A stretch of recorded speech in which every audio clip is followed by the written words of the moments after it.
El pastor está de viaje, está en Betijoque.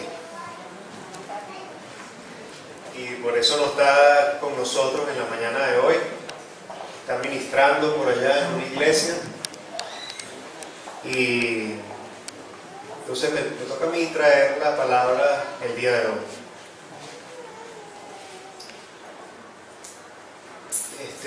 ¿Qué les parece? ¿Cómo vieron las láminas hoy de las canciones, la fotografía?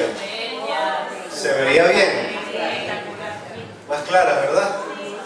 Bueno, vamos a darle gracias al Señor que nos proveyó un nuevo proyector.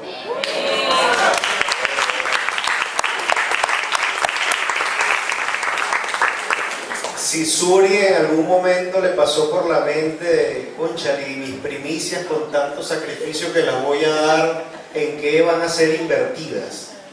Bueno, aquí tenemos un nuevo proyector que ha sido de bendición. Compramos uno muy bueno porque como aquí hay tanta claridad, tuvimos que comprar uno bastante costoso, de manera tal de que podamos ver cuando hicimos el almuerzo de aniversario de la iglesia. Aquí hubo una sesión de fotografía, pero que era muy difícil apreciar la fotografía. En cambio aquí se ve ahora con esto perfecto. Y hace poco también que lo anunciamos, compramos el monitor del bajo. Y sé que tenemos la incomodidad hasta que el Señor no nos provea un local propio, la incomodidad de armar todo esto en la mañana. Los muchachos vienen desde muy temprano para que cuando nosotros lleguemos acá y encontramos ya las sillas todas arregladitas y todo esto armado y el sonido se ha probado, etc.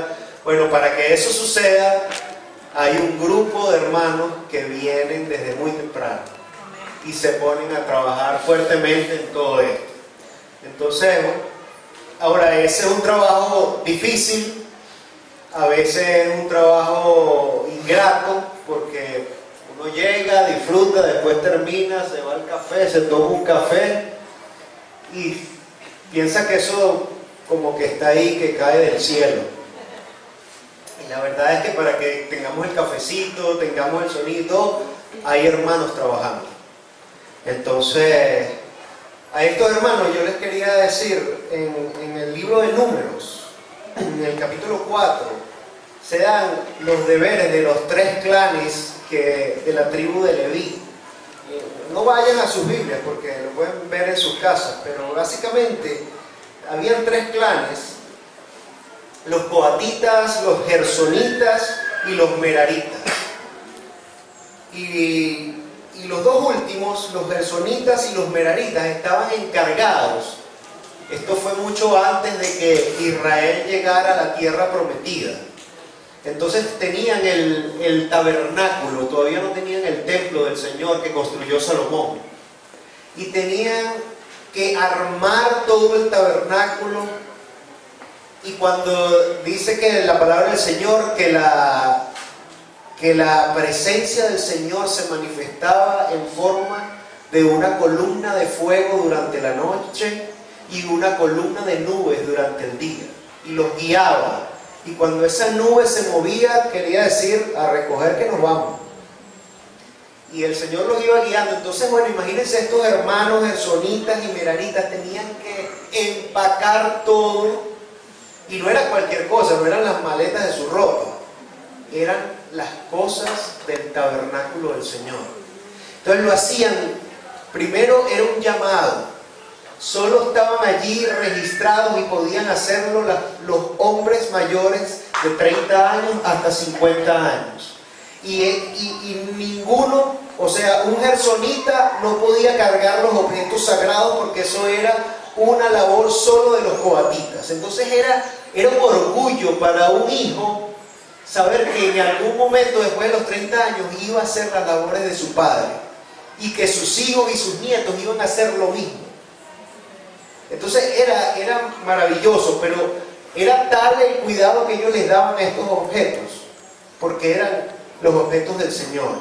Bueno, igualmente estos instrumentos, y yo le digo a estos, si me están escuchando acá, las personas, los hermanos que cargan esto domingo tras domingo, que tienen que hacerlo para el Señor, que Él es quien lo proveyó, y que cuando lo cargamos, a pesar de que son pesados y fastidiosos, estás cargando algo del templo del Señor. Entonces hay que cuidarlo porque después vamos a rendir cuentas, no al pastor Aner, sino a nuestro Señor y Salvador Jesucristo, que es la cabeza de la iglesia. Entonces, eso era un tip informativo antes de entrar en la palabra. Vamos a orar. Señor amado Padre Celestial, alabado sea tu santo y bendito nombre.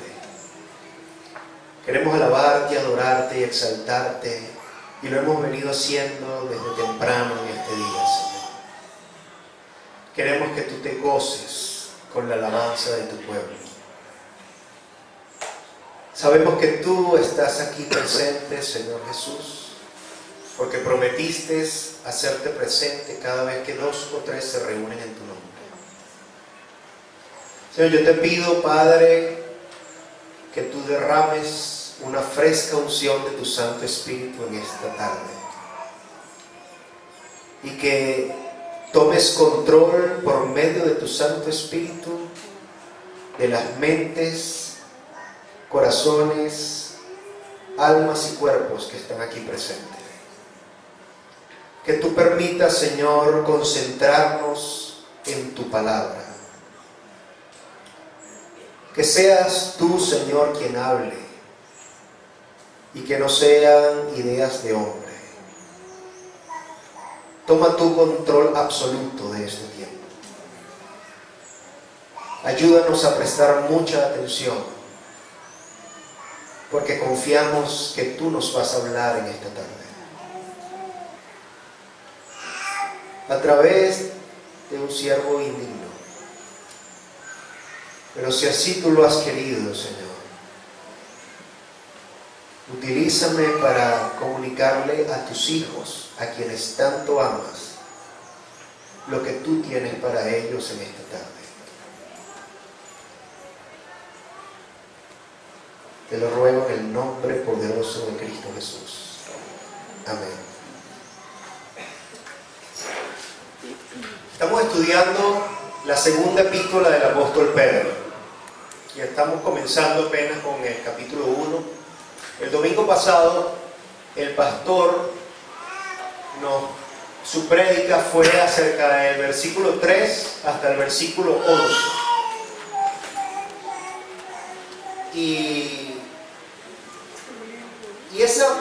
Ahora vamos a ver desde el versículo 12 al versículo 15, 4 versículos solamente. Pero esta epístola del apóstol Pedro tiene la particularidad de que está sumamente cargada de bendiciones y de doctrina. Por eso es una carta muy rica. Y lo que vamos a ver en esta tarde es como una comparación. El apóstol Pedro pone un punto de comparación, porque en la prédica anterior él nos da a los lectores y a sus discípulos una enseñanza. Pero después de lo que vamos a ver hoy, el apóstol empieza a abordar el tema de los falsos maestros. Entonces es muy importante porque le advierte al lector y te advierte a ti y a mí de que en la iglesia puede haber falsos maestros. Y nos da esa advertencia, pero también nos dice cómo identificarlos. Nos da herramientas prácticas para poder discernir. Y esto es muy importante, porque hemos escuchado siempre el dicho popular de que una manzana podrida pudre al rey. Entonces es muy importante esto. Entonces vamos a ver, antes de ver que eso le va a tocar al pastor Aner cuando regrese, o a Ken, a mi hermano Ken, que va a predicar el próximo domingo, le va a tocar la parte esta de las escrituras y al pastor también va a seguir elaborando de la importancia de las escrituras, y el pastor va a seguir elaborando en los falsos maestros. Entonces, este texto vamos a leerlo. Yo lo voy a leer en la nueva traducción viviente. La palabra del Señor dice así: por lo tanto, siempre les recordaré todas estas cosas, aun cuando ya las saben y están firmes en la verdad que se les enseñó. Y es justo que deba seguir recordándoselas mientras viva, pues nuestro Señor Jesucristo me ha mostrado que pronto tendré que partir de esta vida terrenal. Así que me esforzaré por asegurarme de que siempre recuerden estas cosas, pues después de que me haya ido. Amén. Fíjense que comienza entonces el texto con por lo tanto, conectando entonces con la enseñanza anterior o la del domingo pasado. ¿Qué nos enseñó el domingo pasado? Entonces, primero, levanten la mano quienes son docentes aquí, quienes son maestros de profesión y también maestros aquí en la iglesia. Yo creo que hay más. Ajá, bueno, hay un número importante. ¿Y quiénes son alumnos o han sido alumnos? Levanten la mano todos. Perfecto. Entonces, antes del apóstol Pedro, como ya les dije, abordar el tema de los falsos maestros, vamos a ver entonces el tema de hoy, ¿qué es? ¿Quién es un verdadero maestro?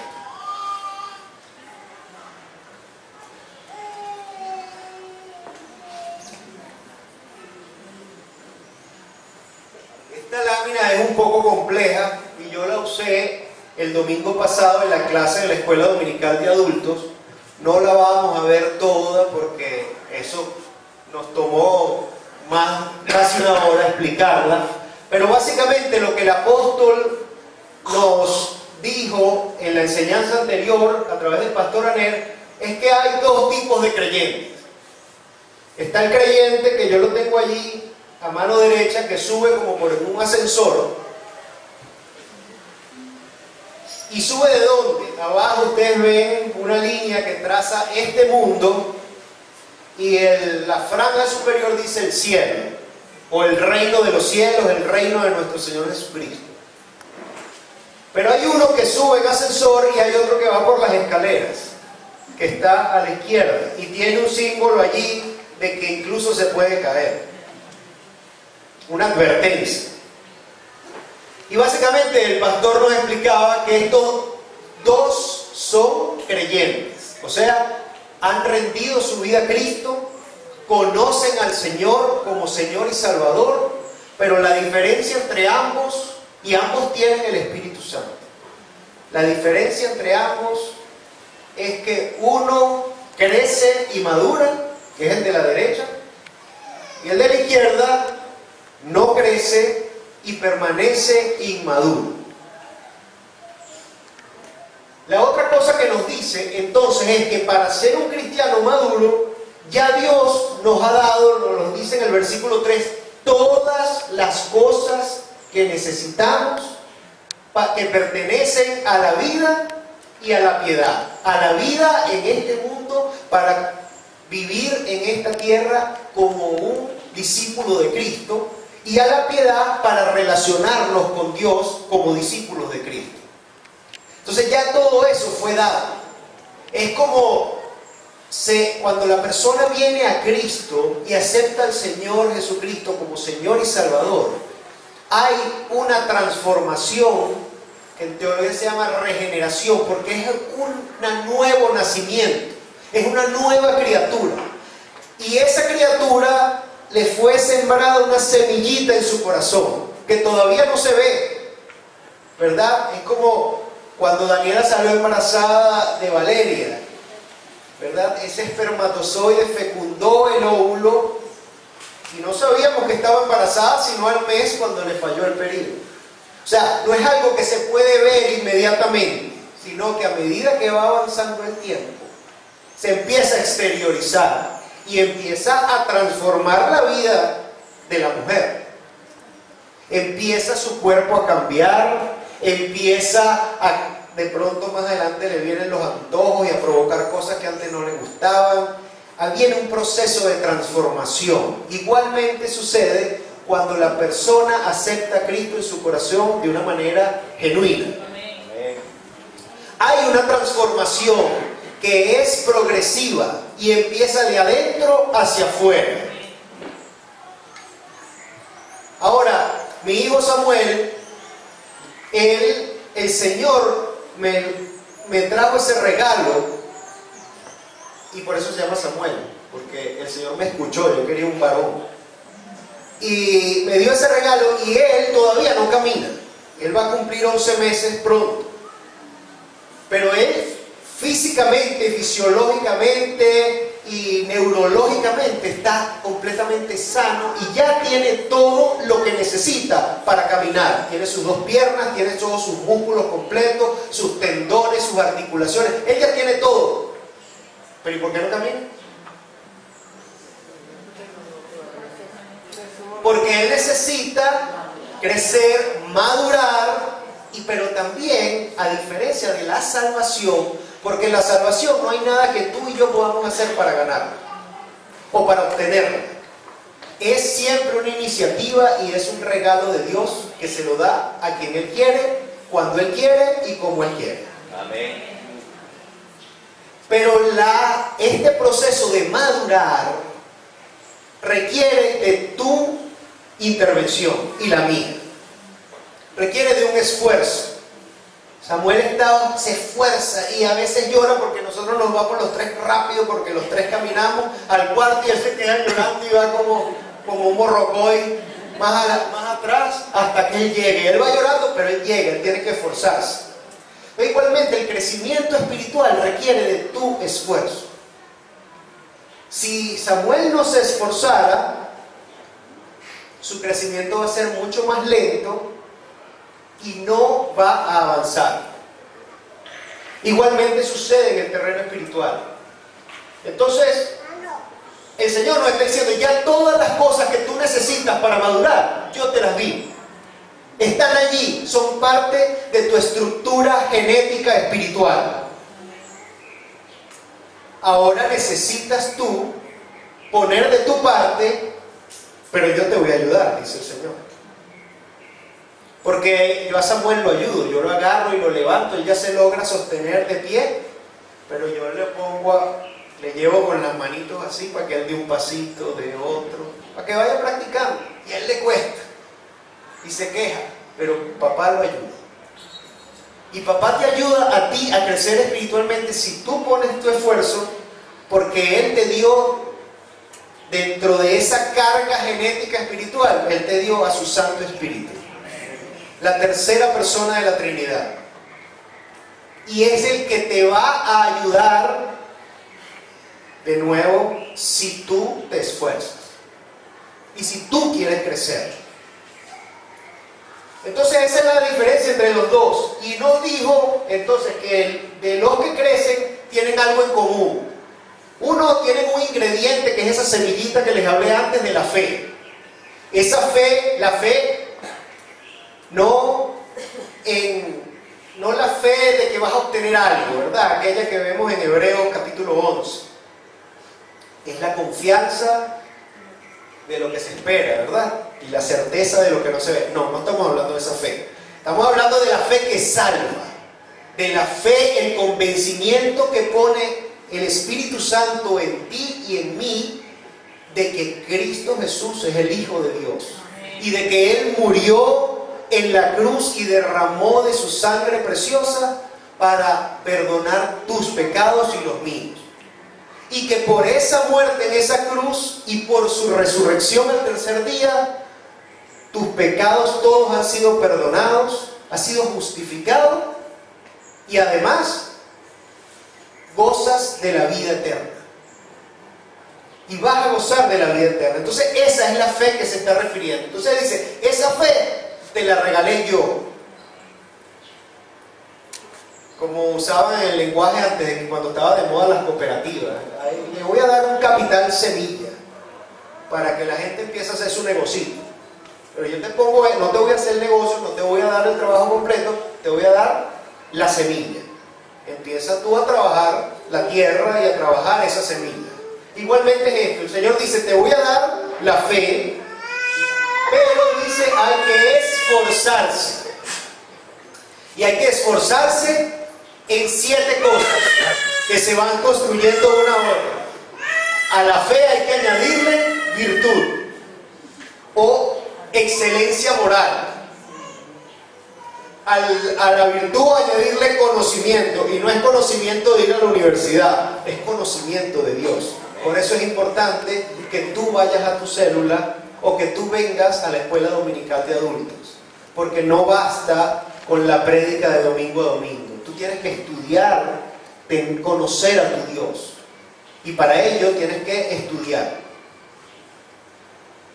Después, a ese conocimiento de Dios necesita dominio propio o templanza, es otra palabra en castellano para el dominio propio. Que nada te domine, sino que el Señor está en control de tu vida y tu Santo Espíritu controla tus emociones, tus pensamientos, todo. Cuando logras, yo hablaba en la célula, en la casa que está, cuando llegas al piso 3 en ese ascensor, para llegar al 4, entonces necesitas dominio propio. El 4 es la paciencia o la perseverancia, porque van a venir las pruebas, dificultades, etc. Y aquí yo veo muchas caras de personas que están pasando por pruebas. Mi mamá no vino hoy porque pasó muy mala noche y está hay que reemplazarle la válvula de la aorta después de haber pasado 2 pruebas muy fuertes de cáncer. Y uno dice, Señor, y a sus 76 años otra vez hay que hacer una operación de corazón abierto. ¿Y por qué, Señor, tú lo permites? Porque el Señor usa estas pruebas porque Él está formando tu carácter y el mío para cuando estemos en su presencia. Después de la paciencia y perseverancia, la piedad o sumisión a Dios. Esa sumisión a Dios que dice, Señor, después de 2 cánceres, ahora me tienen que operar de corazón abierto.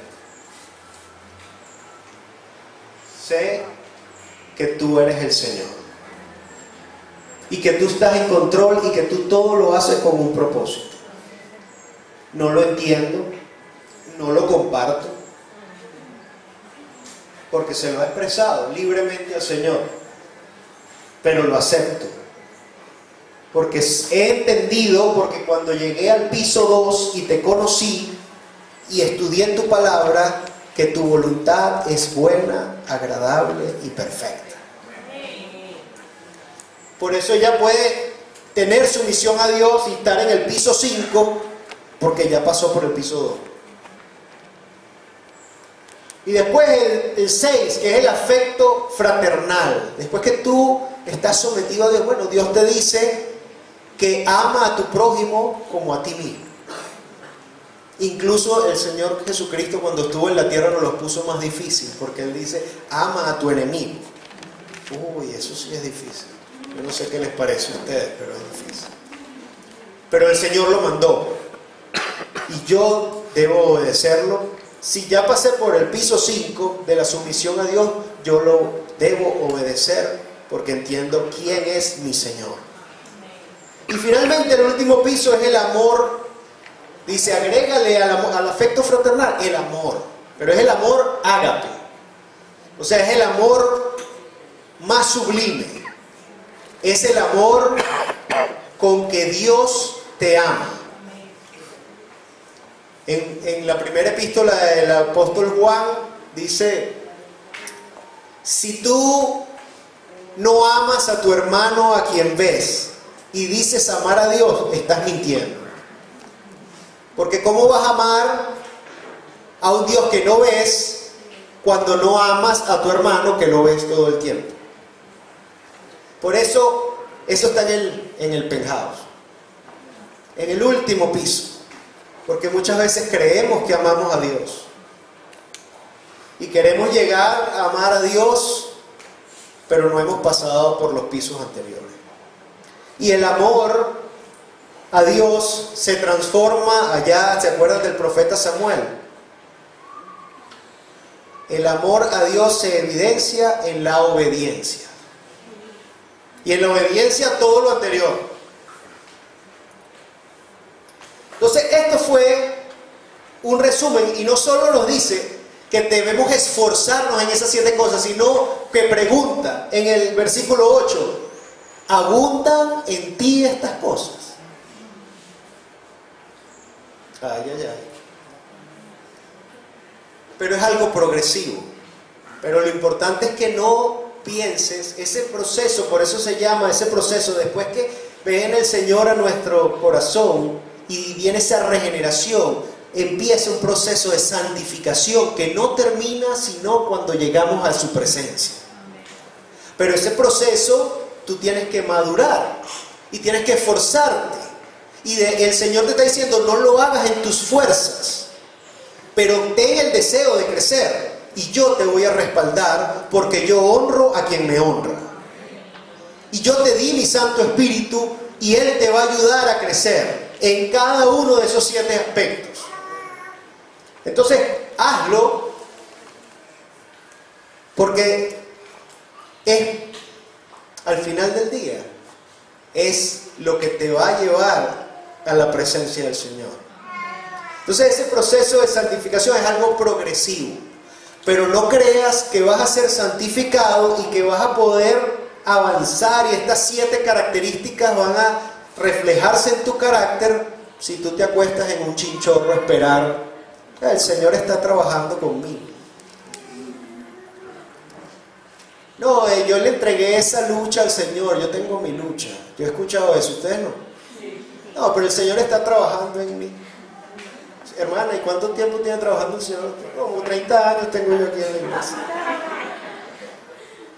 No, pero Él va a hacer su obra y se va a glorificar. ¿Cuándo? Requiere de tu esfuerzo y el mío.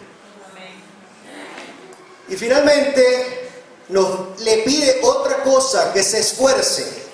Dice: porque si todas estas cosas se evidencian, entonces procuren, esfuércense en evidenciar y confirmar que ustedes han sido llamados por Dios. Porque cuando tú buscas a Dios, no eres tú quien lo buscas. Si tú eres un visitante y estás aquí esta mañana y dices: bueno, a lo mejor yo vine porque me trajeron, yo no quería venir. O porque, bueno, aquí vine por acompañar a fulana, mi amiga. Quizás el Señor te está buscando y por eso tú estás aquí en esta mañana. No es por casualidad. Y Dios tiene una palabra para ti en esta tarde. Entonces, y dice que si hacemos estas cosas, vamos a evitar caídas. ¿Qué dice después del que no madura? Del que se queda, tú sabes, achinchorrado y descansando y viene: ay, qué bello cantan estos jóvenes, nos ministraron precioso hoy. Y luego se va. Ni siquiera saludan a nadie, se van rapidito porque tengo que almorzar. ¿Ya? Entonces, eso de afecto fraternal, no, eso es con otros amigos, no los de aquí de la iglesia. Entonces, ¿qué le está diciendo? Que esa gente es miope y es ciega. No dice que pierde su salvación, no dice que son del mundo. El texto lo que dice es que son miopes y ciegos, y que aún se les olvida de que sus pecados fueron perdonados. A mí me gusta la versión en inglés porque dice sus pecados fueron purgados. O sea, es una limpieza desde adentro. No sé si, pero yo sí recuerdo claramente cómo me purgaba mi mamá. Para sacar, no, eso es que tienes un empacho en el estómago, tienes un mal ahí en el estómago, y hay que ponerte algo que te saque todo eso. Bueno, a estos cristianos se les olvida de que sus pecados han sido perdonados, han sido purgados, de adentro hacia afuera, y entonces están propensos a caer. Y después los va a agarrar en el capítulo 2 los falsos maestros, y le vienen y le meten un cuento que suena bonito, y se dejan arrastrar por todo viento de doctrina. Porque no crecen, no son maduros, como Samuel, no camina. Entonces, eso es, pero los que crecen, dice que no estarán ociosos y que darán frutos. Y serán útiles, dan frutos, están involucrados en un ministerio de la iglesia. Si no están involucrados en un ministerio, vengan a ver, bueno, ¿en qué puedo ayudar yo? ¿En qué puedo servir? ¿En qué soy bueno? ¿Quién necesita ayuda aquí? Yo no sé nada, no estudié nada, pero bueno, tengo fuerza. Hermano, necesitan una mano ahí con esa corneta. Da fruto. Entonces, vamos a ver el texto ahora, que nos dice, por lo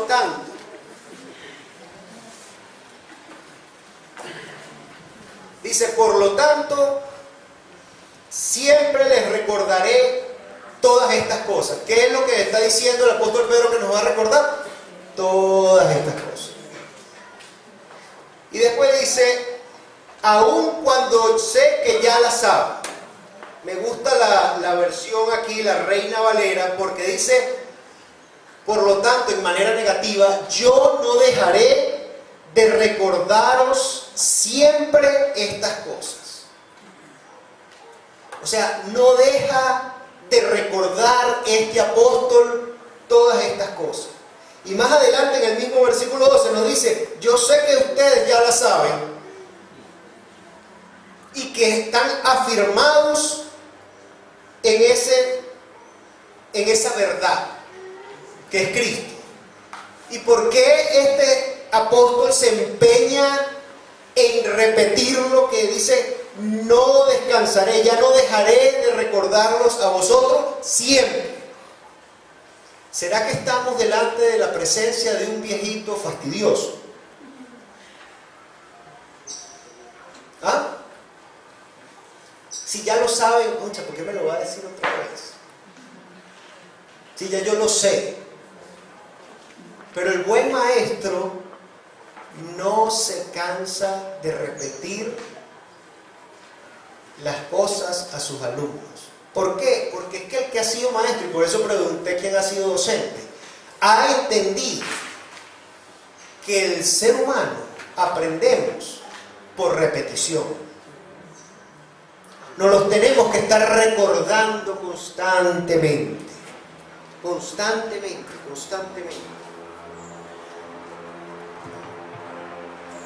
Digan, no dejaré de recordarles esto.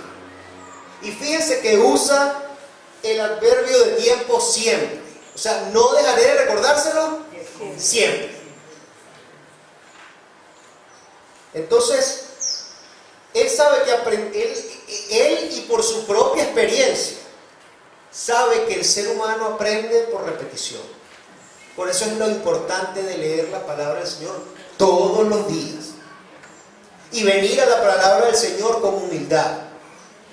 Porque a veces cuando uno tiene tiempo en la iglesia, uno puede sentirse así muy sutilmente. No, esto ya yo me la sé. Yo me sé esa clase. ¿Para qué voy a ir el domingo? Ya yo me la sé. El Señor te puede hablar en cualquier momento. Y ven, acércate a su palabra con humildad. Porque siempre te puede hablar si tú estás dispuesto a escuchar. Tenemos que, además, nosotros tenemos la tendencia, el ser humano, a olvidar las cosas. No sé si a ustedes les pasa, pero se nos olvidan las cosas. afortunadamente la tecnología ahora, tenemos los BlackBerry y los iPhone que tienen la agenda, y yo tengo que anotar todo porque si no, mi profesor de macroeconomía me decía, la memoria es un recurso escaso, así que aprende a administrar. Después, necesitamos constantemente que nuestra memoria sea estimulada. La palabra en griego y en la Reina Valera dice recordaos, que no me cansaré siempre de recordarles, pero es más que recordarles, también implica exhortarles. O sea, llamarlos a capítulo, moverles el piso. Por eso el buen maestro le habla la palabra de Dios al pueblo de Dios, no la escoge con pinzas, como no la escuché yo, me dijo Alexandra, que asiste a la célula, que vio la entrevista que le hicieron en CNN al pastor Joel Austin, que es de una iglesia muy grande en Houston, donde se congregaba Marcos Witt. Y dice, bueno, pastor, ¿y cómo hace usted para hablar? ¿Cómo hace? Porque en la Biblia, cuando le toca hablar de lo que dice la palabra de Dios acerca del homosexualismo. Yo no vi la entrevista, estoy diciendo lo que escuché, y aparentemente su respuesta es que hay cosas más bonitas en la Biblia que se pueden predicar. Entonces, estos son aquellos que escogen así, tú sabes, lo que la gente quiere escuchar, y no lo que tiene el Dios en su palabra para ti y para mí. Aquí no hay nada que te pueda hacer daño, hermano. Así que no le tengas miedo. Puede ser duro a veces, pero siempre va a ser para nuestro bien. Y una de las estrategias preferidas que tiene Satanás es atacar nuestra mente. Pero uno de mis autores preferidos, que es C.S. Lewis, él dice que no es que Satanás le gusta sembrar ideas en ti. A Satanás prefiere, su artimaña favorita es sacar ideas de tu mente. ¿Y cuáles son las ideas que saca de tu mente? Las promesas que Dios te ha dado en su palabra. Y las enseñanzas para que se te olvide y le falles a tu Señor. Porque el trabajo de Satanás es hacer que tú pierdas la fe, que te conviertas en un apóstata. Él trabaja intensamente las 24 horas del día, los 365 días, y tiene mucho más de 2000 años practicando en tratar de hacerte caer a ti y a mí. Él anda como león rugiente buscando a quien devorar. Entonces él saca ideas, y viene una crisis, y viene una operación de corazón abierto, y el seguro de Rescarben resulta que paga nada más el 50%, y la operación cuesta más de 300,000 bolívares, Señor, ¿y ahora qué voy a hacer? Y viene Satanás y se te olvida tantas veces que yo te he provisto, cuando tampoco tenías de dónde sacar el dinero, y nunca te ha faltado nada, y hasta aquí te ha acompañado. Entonces tenemos que estar pila, porque cuando vienen esos pensamientos, dice, esto es del enemigo, te vas, porque yo sé en quién he creído. Después, al comienzo del versículo 13, el apóstol nos dice que él tiene la obligación. Versículo 13 dice, pues tengo por justo, en la Reina Valera, pero la Nueva Versión Internacional dice, además considero que tengo la obligación de refrescarles la memoria mientras viva en este cuerpo.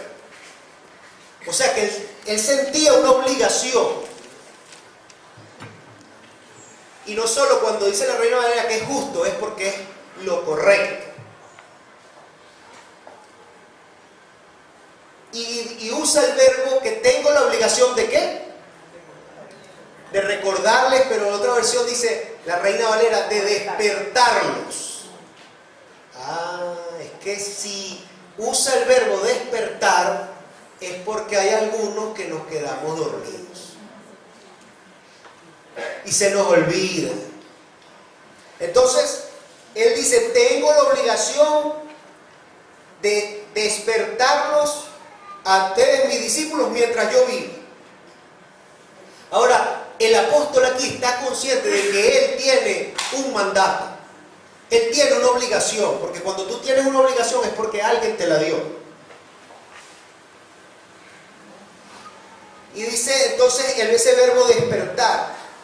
Dice, y dice que ¿hasta cuándo va a tener esta obligación? Hasta el día de la jubilación.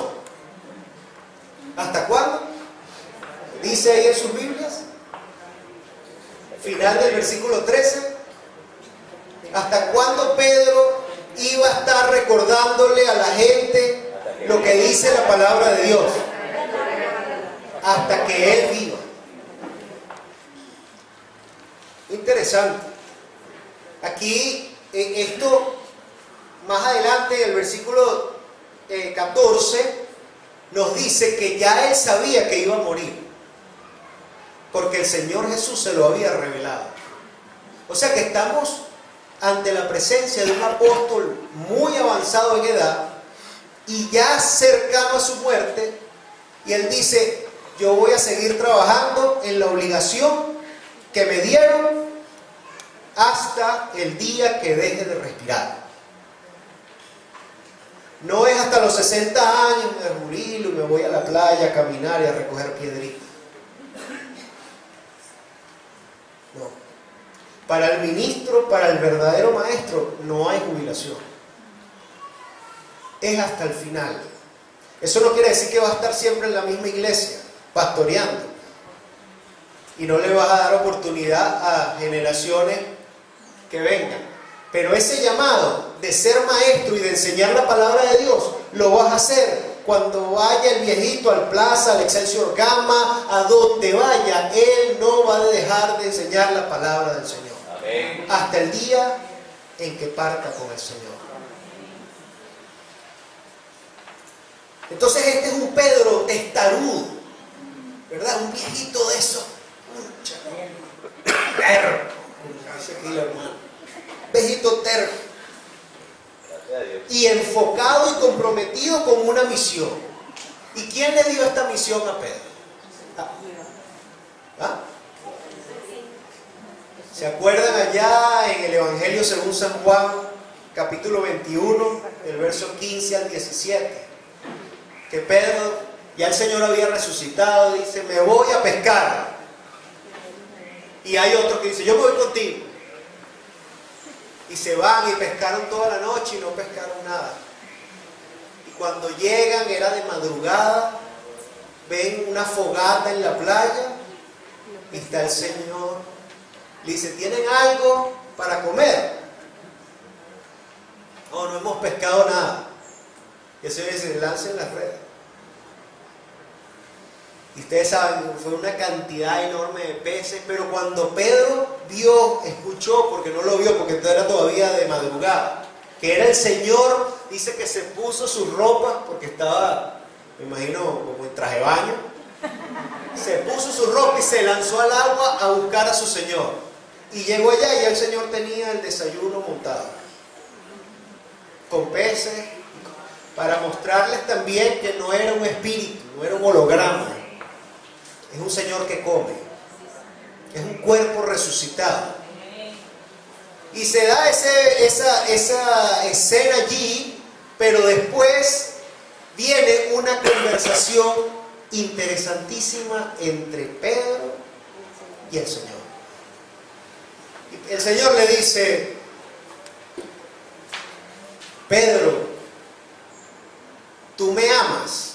O sea, tú me amas como Dios ama, con el amor ágape. ¿Y cuál es la respuesta del apóstol? Sí, Señor, tú sabes que te quiero. ¿Qué le había pasado a Pedro antes? Lo había negado 3 veces. Y que antes de negarlo, ¿qué le dijo? Señor, mire, es que si tengo que ir a la muerte contigo, voy. De cierto te digo que hoy antes de que cante el gallo, me negarás 3 veces. Entonces, este es el Pedro que está escribiendo esta carta. Un Pedro que lo negó cuando creía que lo iba a poder acompañar en todo. Y se da esa conversación. O sea, Pedro lo había visto antes al Señor. Pero bueno, el Señor se está dirigiendo al grupo. Pero esta vez fue Pedro y el Señor. Y eso es muy importante, hermano. Que tú y yo, el Señor aquí le está hablando a todos. Pero tú tienes que buscar esos tiempos de intimidad con el Señor. Amén. Para que sea el Señor y tú hablando. Y a veces no queremos, porque no los queremos pasar con el grupo. Bueno, cuando estés con el grupo es chévere, porque bueno es cuando los hermanos habitan juntos en armonía, dice la palabra. Y escuchas, tú sabes, tu pedacito. Pero es muy diferente cuando el Señor te habla a ti y solo a ti. Entonces, esa conversación que se da, cuando Pedro le dice: Señor, tú sabes que te quiero. ¿Y cuál es la respuesta del Señor? ¿Qué le dice el Señor inmediatamente después? Apacienta mis ovejas. Le da la misión. Tú vas a cuidar mis ovejas. Yo me voy. Y a donde yo voy tú no puedes ir. Pero tú, así como le encargué a mi madre terrenal María, a Juan, a ti te encargo mis ovejas. Entonces, después y en esa conversación el Señor restauró a Pedro. Incluso le dijo cómo iba a morir, en el versículo 18. Entonces, cuando se da eso, ya ahora por eso es que tenemos no un viejito testarudo. Es alguien que está consciente a quien le rinde cuentas. Es alguien que está consciente de quién es su Señor y su Salvador. Y por eso dice: mi Señor me mandó a hacer esto y lo voy a hacer hasta el último día de mi vida. Y no me voy a cansar de hacerlo, porque a la vez el maestro de Pedro fue nuestro Señor Jesucristo. Quien le enseñó cómo enseñar. Con ejemplo y repitiendo constantemente. El versículo 14 entonces nos muestra que, al igual que otros hombres de Dios, el Señor le hizo saber a Pedro de que su partida o su muerte estaba cerca, se acercaba. En tal sentido, ¿qué podemos extraer de aquí? Que hay momentos que el Señor puede revelarte cuando tú y yo vayamos a partir. ¿Se acuerdan del rey Ezequías? El Señor le dijo: pon tu casa en orden, porque nos vamos. El rey Ezequías clamó y le dijo: Señor, por favor extiéndeme la vida. Y es el único caso que existe en la palabra cuando el Señor: está bien, te voy a conceder el deseo de tu corazón, y le regaló 15 años más. Al final murió igual, porque el Señor es eterno. Él no tiene problemas con el tiempo. Problemas con el tiempo tenemos tú y yo. Pero Él puede esperar, como esperó por Israel, que muriera toda una generación, porque no le creyeron. Esperó que llegaran sus hijos, y a sus hijos fue quien los llevó a la tierra prometida. Entonces, el Señor puede, si tú afinas tu oído y tienes esa relación a través de estos 7 pasos con Él, el Señor incluso te va a decir el día en que vas a partir con Él. No es una regla, pero hay muchos ejemplos en la Biblia donde ha sucedido. Después dice ese tema de que ya Pedro sabía que iba a morir. Entonces le da otra perspectiva a esta carta, porque le da una perspectiva de temporalidad y se convierte casi que en un testamento, porque probablemente él pensaría, esta puede ser mi última carta. Entonces, en esa relación, podemos aprender que la perspectiva de Pedro era que esta vida, y eso es importante que tú, hermano, y yo lo tengamos siempre en cuenta, y que el pastor nos lo recuerde, y si no te lo recuerda el pastor, recuérdatelo tú mismo, que esta vida es temporal. Esta vida es pasajera. Y a veces nos afanamos tanto por esta vida, pero esta vida en algún momento se va a acabar. Y el Señor te dice, yo quiero que pongas tu mirada en lo que no se acaba, en lo que es eterno. Yo quiero que tú te intereses en crecer y que te esfuerces en aprender acerca de tu morada en los cielos, donde la polilla y el orín no comen. Entonces, pero eso necesitamos ejercitarlo, practicarlo, porque si no nos agarra este mundo y estamos tan ocupados en el trabajo, hay que hacer mercado, hay que pagar el condominio, hay que esto, se te pasa, pierde la perspectiva de que esto es temporal. Y el otro punto es que estemos conscientes de que el tiempo es un recurso escaso, no renovable. El tiempo aquí en la tierra. Entonces Pedro está consciente, yo tengo que trabajar arduamente y tengo que esforzarme mientras tenga vida y tenga aliento. Y esa perspectiva es importante que tú y yo la tengamos, porque sobre todo cuando estamos jóvenes, yo me acuerdo cuando tenía 15, 14 años, decía, ahorita es que tengo tiempo. Y cuando la foto que le mostré, disculpen, no es que quería yo aparecer en la foto, pero era la única foto de los portillos que encontré rápido en mi computadora. Esa era la graduación de Miguel Portillo. Y bueno, ahí hicieron un acto muy sencillito entre familia y fue el pastor de ellos allá. Y el pastor preparó unas palabras basadas en la palabra del Señor.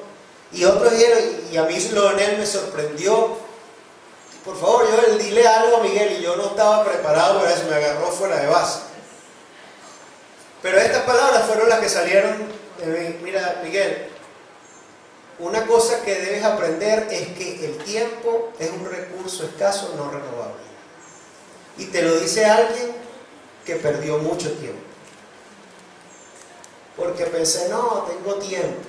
Cuando después tú tengas 30 años, y le digo esto a los jóvenes, tú vas a decir, quizá, ojalá que no lo digas, como yo, ojalá yo pudiese retroceder el tiempo. Y a la final pagas, porque cuando yo no estudié en el colegio cuando tenía que estudiar, a la final tuve que estudiarlo y aprenderlo, pero no lo hice en su momento, sino que tuve que quemar tiempo de vacaciones y tuve que hacer otras cosas para poder tratar de enmendar el tiempo que perdí. Entonces, tengamos eso consciente, de que el tiempo es un recurso valiosísimo y además es un recurso dado por Dios, porque todo viene de Él. Él te va a preguntar cuando llegues a su presencia, ¿en qué invertiste tú el tiempo que yo te di? Oye, Señor, yo sí vi internet parejo y televisión, vi programas, novelas, y así podemos contar una serie de hobbies que podemos tener donde simplemente estamos quemando el tiempo.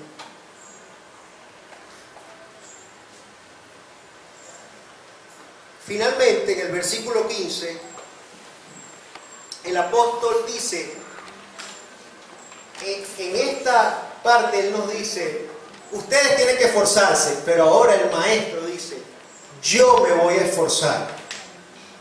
O sea, es un liderazgo por ejemplo, por modelación. Dice, que se esforzará y procurará con diligencia que sus discípulos recuerden siempre sus enseñanzas, incluso después de su partida. ¿Cómo un muerto puede seguir enseñando a los vivos? ¿Ah?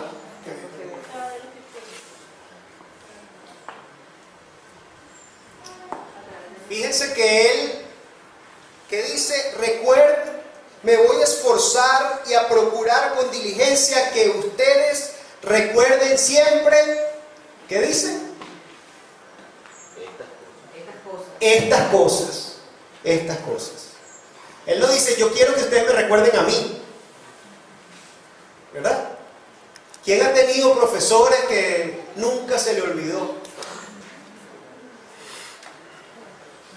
Yo no sé ustedes, pero en mi experiencia, hay profesores que marcaron mi vida. Y no se me olvida, pero algunos, por ejemplo, en el sistema educativo venezolano, el profesor más famoso es el que raspa a más personas. Y yo no sé ustedes, pero en mi caso, a mí nunca se me olvidaron los difíciles. Recuerdo su nombre y recuerdo la materia que me dieron, la recuerdo completo. Los profesores papaya se me olvidaron. No me acuerdo de él. Ahora, el tema aquí no es recordar al profesor. El tema aquí es recordar la enseñanza del profesor. Entonces tampoco sirve que el tipo sea muy apretado y te raspe para que tú lo recuerdes a él, porque sería idolatría. Ay, mi pastor, como mi pastor no había. Y se fue el pastor y la iglesia entró en crisis. Es que él era así y él era asado. La iglesia no es de hombres, es del Señor. Pero en mi experiencia también, el Señor, cuando aquellos maestros que te dicen algo y que tú nunca lo olvidas y que te dan esa enseñanza que jamás se te olvida, es aquel que te da una enseñanza práctica para tu vida. Cuando esa enseñanza, a lo mejor tú no le paras mucho en el momento, porque lo ves como teórica, pero más adelante en la vida te tropiezas con esa situación. Viene como una flecha la enseñanza de tu buen maestro y te dice, en esta situación lo que aplica es lo que me enseñó mi profesora o mi profesor tal. Y además esas enseñanzas, cuando tú no las olvidas, es cuando son principios universales que aplican en cualquier circunstancia de la vida, en cualquier país, si es en el trabajo, en tu familia. Si esa enseñanza es un principio, ¿verdad?, de vida, eso no lo vas a olvidar, salvo que seas, como dice en Proverbios, un necio y no le paras a la sabiduría. Entonces, esa es la segunda manera de cómo un buen maestro puede hacer que sus enseñanzas sigan vigentes a pesar de que ya haya muerto. Y la tercera, ¿cuál es?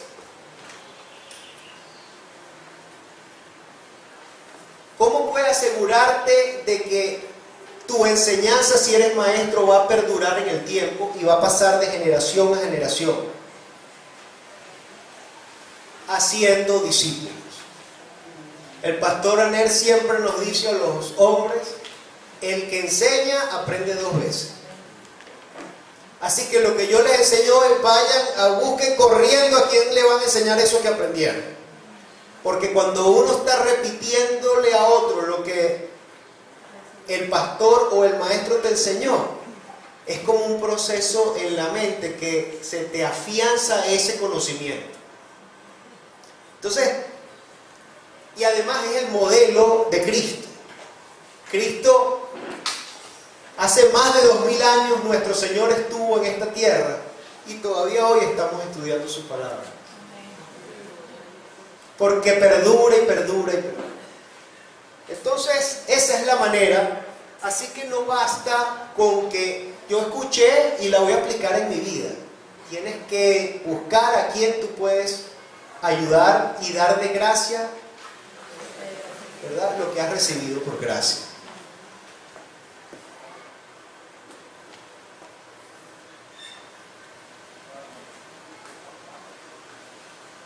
Entonces, resumen. Para identificar un verdadero maestro, estos no desperdician ninguna oportunidad para enseñar o recordar la palabra de Dios a sus discípulos. Siempre lo hacen constantemente donde vayan y donde estén. Número 2, está llamado por Dios. Esto es muy importante, porque hay pastores que los llamó la iglesia, o el grupo de la iglesia, o el consejo. Hay pastores que se llaman a sí mismos porque envían currículum. Mira, yo quiero ser pastor, estoy interesado en ser pastor. Pero el verdadero maestro tiene un llamado del Señor. No se candidatea él solo, sino está seguro de que quien lo llamó fue el Señor. Y para enseñar su palabra a otros y que estos perduren en la fe. Tercero, su obligación es salvar almas por medio del poder del Evangelio y despertar a los salvos que están dormidos. Ese es un buen maestro. Cuarto, su ministerio solo concluye cuando muere. Es un cargo de por vida, es vitalicio. Quinto, está consciente de que esta vida es pasajera y trabaja ardua y eficientemente para sacar el máximo provecho al tiempo, para avanzar en su ministerio y para la honra y la gloria de Dios. Sexto, se esfuerza para que sus discípulos nunca olviden sus enseñanzas, proveyéndole herramientas útiles y prácticas de vida y enseñándolos a enseñar a otros.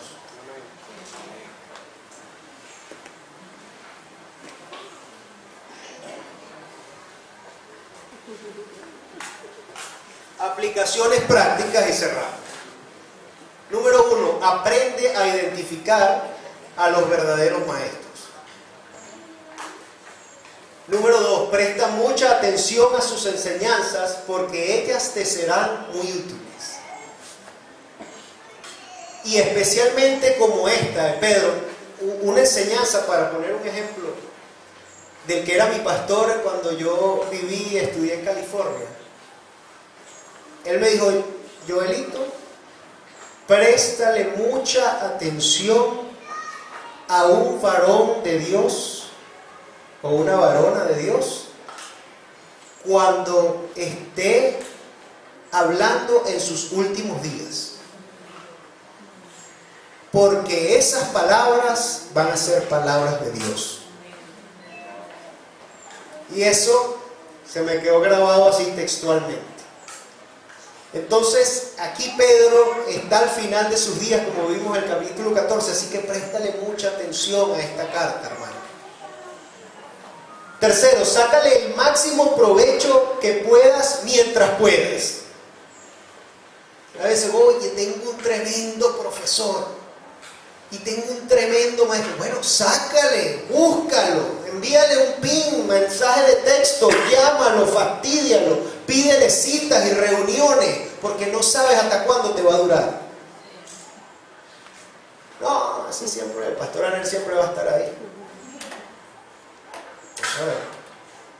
4, presta especial atención a las últimas palabras. Me adelanté acá.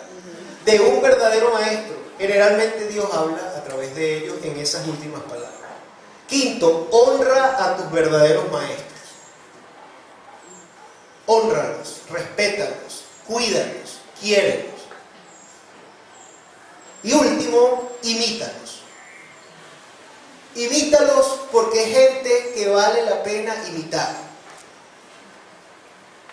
Imítalos primero enseñando a otros. No te quedes con el conocimiento para ti. Acuérdate que cuando enseñes a otros, tú vas a aprender 2 veces.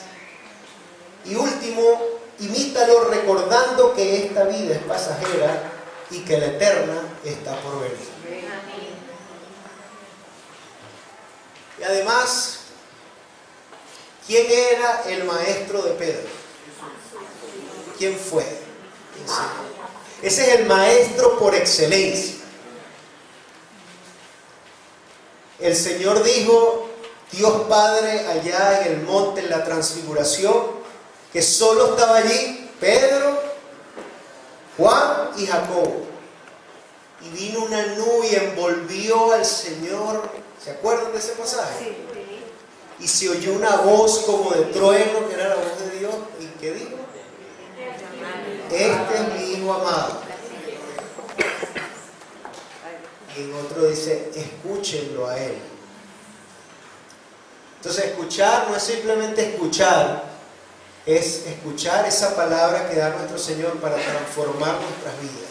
Y vamos a salir de aquí hoy, domingo, otra vez a reflexionar en la prédica del pastor Aner. Porque esas 7 condiciones tenemos que esforzarnos y tenemos que tratar de que abunden en nosotros. Porque, con esto termino. Deuteronomio capítulo 30, el Señor les dice al pueblo: hoy te he dado a elegir entre la vida y la muerte, entre bendiciones y maldiciones. Ahora pongo al cielo y a la tierra como testigo de la decisión que tomes. Ay, si eligieras la vida, para que tú y tus descendientes puedan vivir.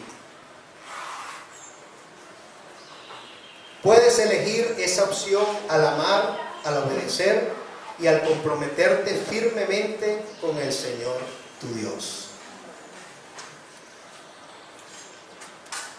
Si hay alguien que aún no conoce a Cristo en su corazón y no ha aceptado al Señor como Señor y Salvador, el Señor nos está diciendo, te está diciendo en esta tarde: he aquí, pongo la decisión en tus manos, la decisión entre la vida y la muerte. Escoge vivir para que vivas tú y tu familia. Al carcelero de Cesarea de Filipo, cuando preguntó desesperado a Pablo y a Silas, ¿qué debo hacer yo para ser salvo?, le dijo: cree en el Señor Jesucristo y serás salvo tú y tu casa. ¿Hay alguien en esta tarde que el Señor le haya hablado y que quiera, que no conozca a Cristo como su Señor y Salvador y quiera aceptarlo como su Señor y Salvador? Esta es una invitación que te está haciendo Él, no yo. ¿Hay alguien aquí? Levante su mano. ¿Hay alguien aquí que quiera decidir entre la vida y la muerte? Levante su mano.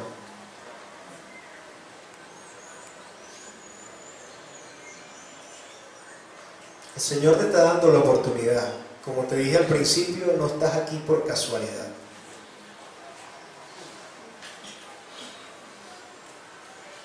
Vamos a orar. Señor amado Padre Celestial, te alabamos, te adoramos y te damos las gracias por tu palabra en esta mañana. Te damos gracias por tu Santo Espíritu que nos permite comprenderla.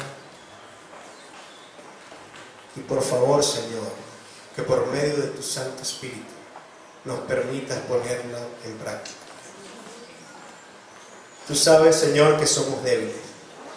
Tú sabes de que somos hechos, porque fuiste tú quien nos creó. Sabes que somos frágiles, Señor, que somos olvidadizos, que nos quedamos dormidos, Algunos tenemos años aquí en la iglesia y somos inmaduros porque no nos hemos dispuesto a crecer, Señor. Ayúdanos, Señor. Pon tú tanto el querer como el hacer. Y ayuda, Señor, a despertar tu iglesia Ríos de Agua Viva. Que todos nos volquemos, Señor, a los distintos espacios de enseñanza que tú has provisto para nosotros, para que podamos conocerte y podamos crecer y madurar y podamos dar fruto, para que cuando lleguemos a tu santa presencia no nos digas, Señor, como en la parábola de los talentos, que fuimos unos holgazanes y que nos quites lo poco que nos has dado, Señor. Ayúdanos, Señor. En nuestras fuerzas no podemos, pero para ti no hay nada imposible y tú todo lo puedes, Señor. Ayúdanos, Padre, ayuda a tu congregación, a tus hijos, a tus ovejas, porque son tuyas. Y yo te pido, Señor, que bendigas a los maestros, que los ayudes, Señor, a conocerte cada día más, a prepararse, Señor. Ayúdanos, Señor, a poder exponer tu palabra siempre, con precisión, con profundidad, con autoridad y con amor, Señor. Yo te pido esto, Padre, y te pido que bendigas a cada uno de mis hermanos aquí presentes, por medio de esta palabra, porque te lo ruego en el nombre que es sobre todo nombre, nombre de nuestro Rey, Señor y Salvador Jesucristo. Amén. La hermana Daisy da los anuncios, pero yo quisiera que